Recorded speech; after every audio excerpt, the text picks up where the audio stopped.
Sa matag tawo nga atong masugatan, adunay mga sugilanon nga wala nato makita. Mga pahiyom nga nagtago og kakapoy, mga kasing-kasing nga hilom nga nakigbisog, ug mga pagtuo nga padayon nga nagkupot bisan lisod na. Karong adlaw atong paminaw ng istorya sa usa ka inahan, usa ka alagad, ug usa ka babae nga nagpabiling lig-on bisan pa sa mga pagsulay sa kinabuhi. Ang usa ka inahan kadunay nga nag-alaga sa mga bata na naningkamot nga ang mga bata makasunod na ako padung sa simbahan para matudloan sila sa tulong sa Ginoo. Padayon po ko nga nangalagad sa simbahan.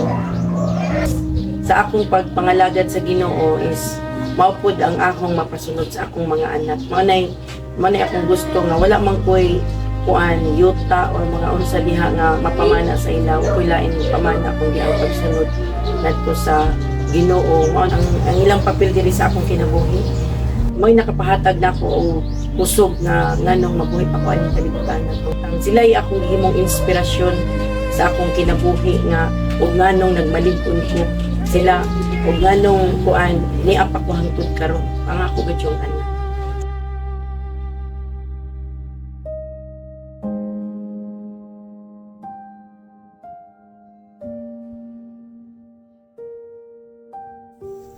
Usahay ang labing bililhon nga mga panumduman dili makita sa mga butang nga nahabilin, kundili sa gugma nga nagpabilin sa kasing-kasing. Alang kang Ate Fe, ang iyang bana dili lamang kapika sa kinabuhi, kundili usa-usab ka kauban sa misyon ug pagtuo.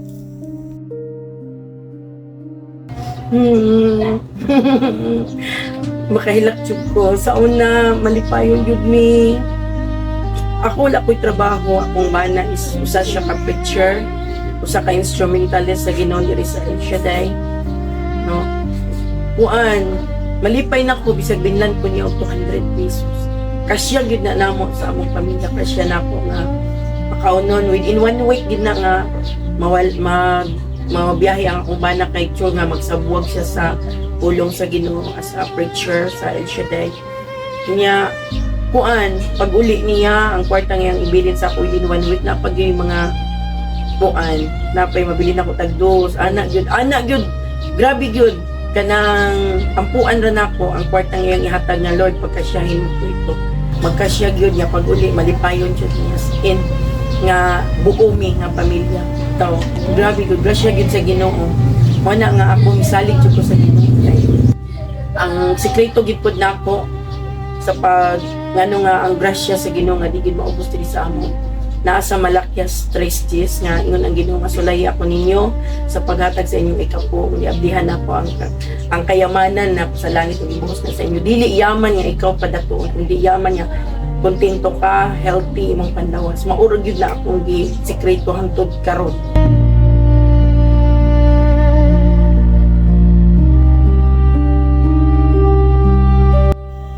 Dili man dato sa bahandi ang ilang pamilya, apan dato sila sa pagtuo ug pagserbisyo.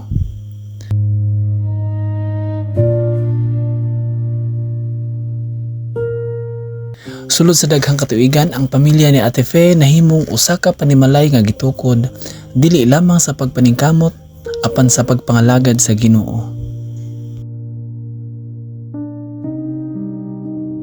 Lisod yun kay dili ingon nga kita nangalagad ta sa Ginoo atong mga bata buotan. The more nga mga lagad ka sa Ginoo, the more ang mga pagsulay sa atong kinabuhi. Dili makanakain ko nga dili lalim mga lagad. Basta mao na ginaingon nga salig lang ta sa Ginoo. Sa iya nato itugyan ang tanan tungod kay siya man ang nakasayod jud sa tanan.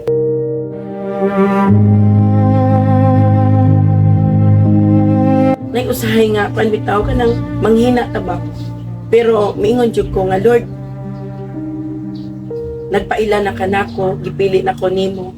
Ingon ka nga kung ikaw makaila kanako, musulod na kanako, magpadayon jud ta. Moto nga ingon jud ko nga unsa may akong mahimo kung wala ka sa akong kinabuhi. Mo na nga hangtod bisan sa mga kanabito mga pagsulay, mingon jud ko Lord, kung asa gani ko mahina, dito ko hatagi og kalakasan.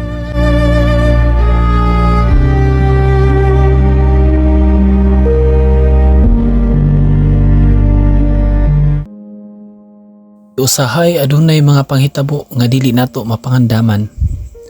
Adunay mga higayon nga kalit lang mausab ang tanan.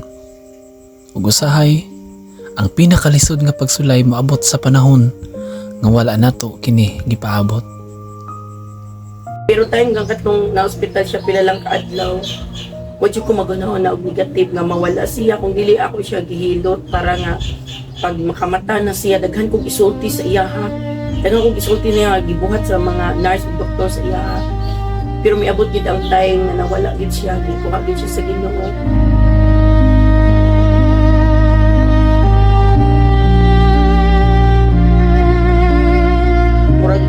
Murag yung nahugno akong palibutan. Ano bitaw?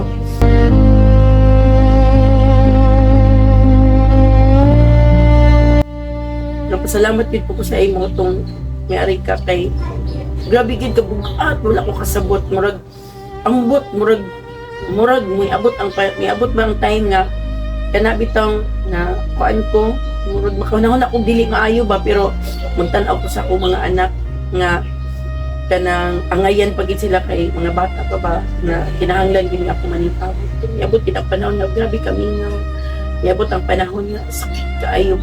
Potong nakasulti jud ko, nakaboy jud ko sulti nga dili na ko mga lagad anak ko.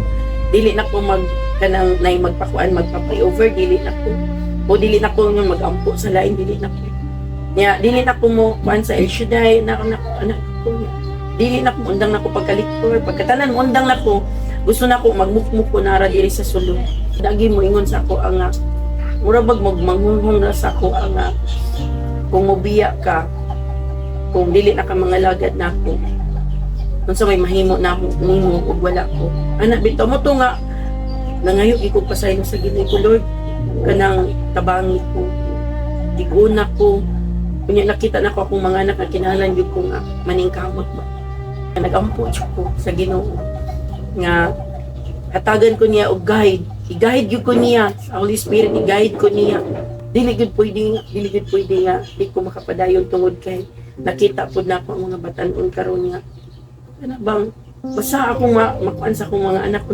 unsa ka kung wala ko mga lagad asa ka unsa kay akong ipasunod sa akong mga anak man nga bisan tuod nga di man gid perfect atong mga anak kung gadlungon man gid pero at least ang ako padayon nga pagsimba padayon sa pagpangalagad karon nga si Ella nonay nagpuli sa iya ang papas ag instrumentalist si Mudili nagpadayon natud kaming tanan as tamburin nga lagid.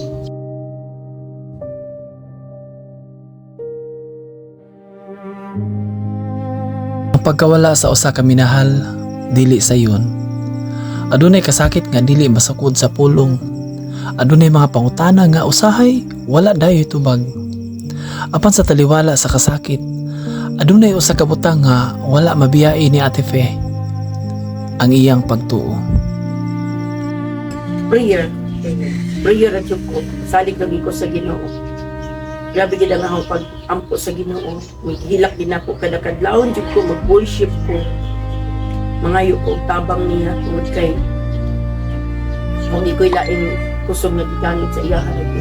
Napa may kuan kamingaw na lang niya. Ma-imagine gid na ho ang kanang pagkamalipayo na mo ba kung kanang kay kabalubiya ka ato niya nga ingat tawon. Nagkuha yung kusog sa ako gid mga anak. Yabot ang time nga naglisod ko nga makaimpo ko sa may kaunon sa mga anak. Wala ko'y trabaho at home din. Ako lang, gipakita lang ako sa ilaha nga kaya pa na ako. Kunya, di ko ganahan mo trabaho, di ko ganahan mo gawas. Dagan nagduwa sa kong unang-una, ang saan makapa-eskwela pa baka ko. Isura, ni nanay at tatay taoy nga. Kanang natay gusto nga trabahoon nga, dili trabaho sa babae. Matrabaho yun na ako. Oo, labi oo, kanang mga panday, dili tanan, kuan jud ko maginuptok na jud ko niya nay kuan niya more kung mabuang ba more mag-isip mo tong hilak na pud ako sa Ginoo pero mo lagi na nga sakit man nagpasalamat jud ko dako nga nawala man tud akong ba nagihubog na niya sa pagduol nato sa Ginoo mo naging ko nga Lord kung wala ka Lord mo tong mag-ampo jud ko nga ikaw Lord asa ko bait bukas asa ko ani og kuan kanang papayag sa kuryente kanang sa ako kalisod gining agi ko wag ko pasad di sa Ginoo magtanaw ko sa ilang moingon na lang gid ko nga pangaon na mo kay kuan kanang busog ko pero gutom baya kayo ko ato ako ipakaon sa akong mga bahalag di ko kakaon sa akong makakaon anak ko ato pero grabe good God is good grabe siya pusagi sa Ginoo sa luyo sa akong kalisod.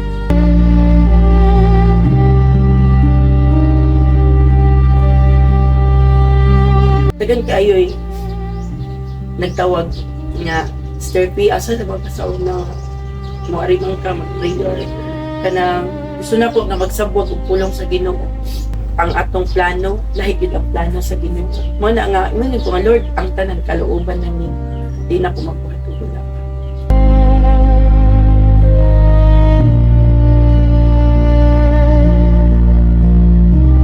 wala akong magdahom nga ang tanan akong naadtuan nga nakatong na-comfort na ako nga katong nag-prayer mi sa ila nga mo kuan po di ay nagtayong sa kasakit na ako o miunong sila na ako.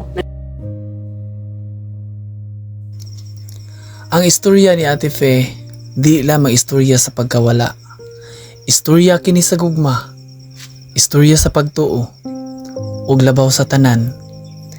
Istorya sa pagpadayon.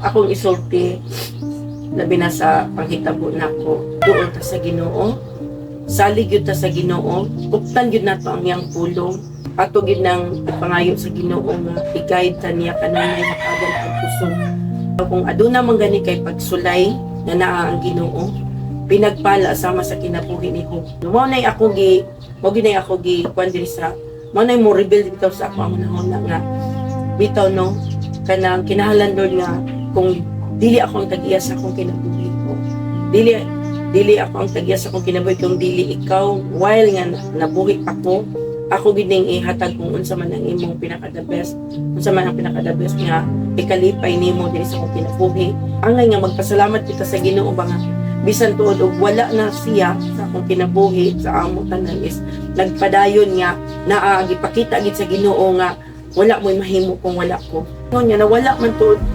si Juan ang ako brother husband ini kalibutan nga kami na lang pero wala ginaingon nga ang Ginoo wala gid magkulang na kita magpadayon ta sa atong kinabuhi unsa man ang naitungod kay ang Ginoo ra man gid may nakasayod sa umaabot ug moabot pa gid sa atong kinabuhi man ang kita padayon ta while nga gibuhi pa ta sa Ginoo while nakakuan pa ta nakaginhawa pa ta makalakaw ta padayon ta nga pangalaga dito sa iya buntag ug gabi gipangayon ako sa Ginoo nga Lord i-guide ko ang tanan nga mahitabo sa mo ang kalooban ng Diyos mo ang tanan dili ang kalooban na mao ra gid na everyday until now mao gid na perminti na ko di pangayo sa Ginoo before nga mulakaw ako mga anak man lakaw prayer jud ipadayon nato atong kinabuhi nga kauban ang Ginoo nga padayon ta nga maminaw sa iyang mga pulong akong ikatambag nga duol sa Ginoo atong kuanan pangibabawan nato ang pulong sa Ginoo surrender nato ang tanan tungod kay kanang tanan butang bisag unsa man na kalibutan material na mawala ra na sa atin kung nawala man na ang tanan pero pasagdi lang basta kay moduol ka sa Ginoo magpa-counseling ka ato ka ni Father so pagpa-counseling kay nindot kay na siya mo counseling kanang ato dito pagpa-counseling ang tinuod nga pagtuo dili lamang makita sa mga pulong nga atong gisulti makita usab kini sa kinabuhi nga atong gipuy-an ug ang kinabuhi ni Ate Fe nahimong buhing ehemplo sa iyang mga anak ug sa mga kahigalaan nga iyang natandog. Maayo siya. O dili sa iyang pagkainahan, iya man jud gipakita bitaw kanang matulad binakaroon na squadrons na imo na siya nga inahan. Sa iyang pagka-amigo pud namo.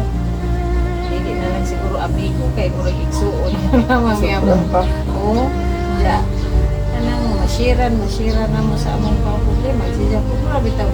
Ano, baylo na lamang isip alaga sa simbahan kay kadtos at kay naadjud makita na kung ang relasyon nito sa Ginoo.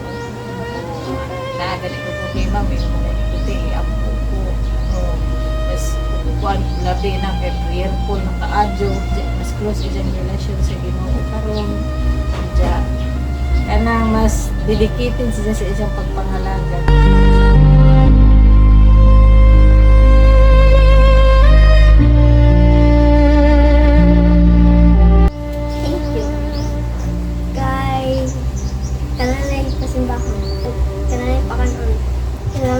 sacrifice kay love kita.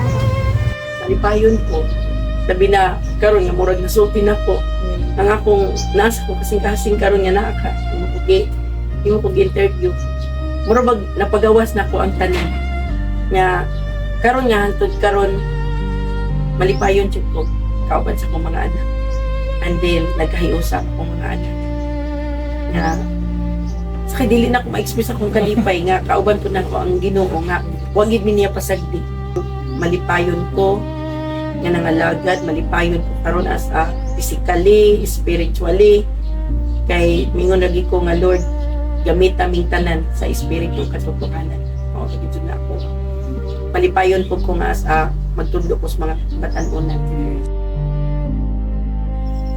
Kay usahay dili nato masabtan dayon ang mga pagsulay sa atong kinabuhi. Apan sa mataglakang nga atong ipadayon, adunay Ginoo nga nag-uban kanato. Padayon bisan lisod. Padayon bisan adunay kasakit. Kaya ang pagtuo nga tinuod nagpabilin bisan sa unos sa kinabuhi.